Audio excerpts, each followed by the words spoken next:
Tai kaipgi išlaikyti aiškią žinutę, kai tu turi kelias veiklas? Niekam ne paslaptis, kad šiuo metu labai daug iš tinklinio marketingo atstovių dirba keliose kompanijose, tai yra turi kelias skirtingas veiklas. O kai jos turi kelias skirtingas veiklas, praranda aiškumą ir nuoseklumą, ypač kai neranda pastovių pajamų. Daugelis žmonių, su kuriais dirbu, papildomos veiklos, jiem atrodė, kad tai galimybė padidinti savo pajamas. Ypač jei esama veikla nesuteikia norimų rezultatų.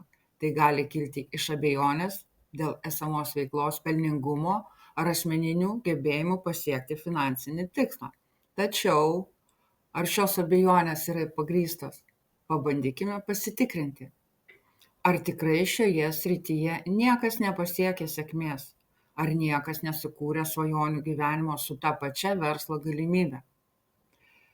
Nes yra labai daug žmonių, kurie kompanijose yra lyderiai, yra daug ką pasiekę. Tai mes pagalvokime, kad tai neįvyko per savaitę, 2 ar mėnesį, tai tęsiasi metų metais. Ir labai tikėtina, kad iki sėkmės trūksta ne dar vieno produkto tau, o pasitikėjimo savimi ir tinkamo darbo.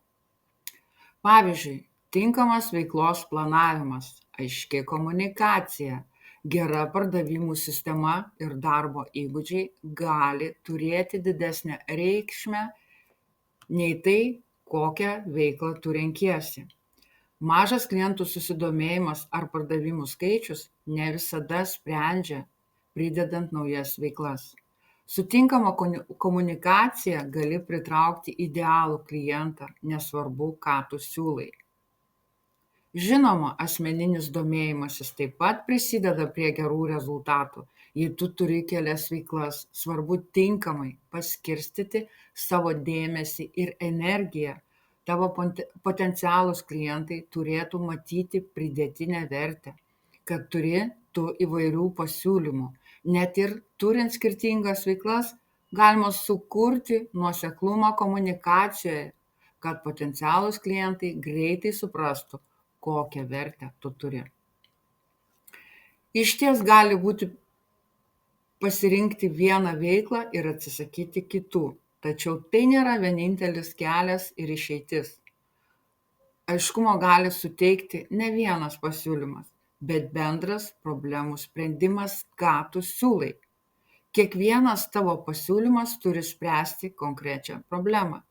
Tai žinodama, kaip jie susiję, gali aiškiai komunikuoti. Kartais mes būname šiek tiek akli savo veiklose. Neįmanoma objektyviai vertinti savo pasiūlymo iš vidaus. Todėl svarbu atrasti, ką ir kaip tu komunikuoji, kad pabrėžtum svarbiausią vertę, o tai gali būti iššūkis, ypač kai esi įsigilinusi į savo sritį. Mano uždaroje bendrovėje vienas pirmųjų žingsnių yra išgryninti savo kryptį ir pagrindinę žinutę. Nuo to momento, kai tai padarai, gali suformuoti individualią medžiagą savo coachingo, terapijos, tinklinio marketingo ar konsultacijų veiklai. Tada galėsi sukurti laiką ir energiją taupančią veiklos sistemą bei performuluoti savo pasiūlymus, kad jie geriausiai atspindėtų vertę ir būtų patogūs pardavimams. Visi šie žingsniai padeda nuosekliai bendrauti internetu. Tam skiriame mes labai daug dėmesio. Netrukus planuoju sukurti naują augimo verslo patarėjos grupę. Jei norėtum prisijungti, susisiek su manim ir aš supažindinsiu su tolimesniais žingsniais.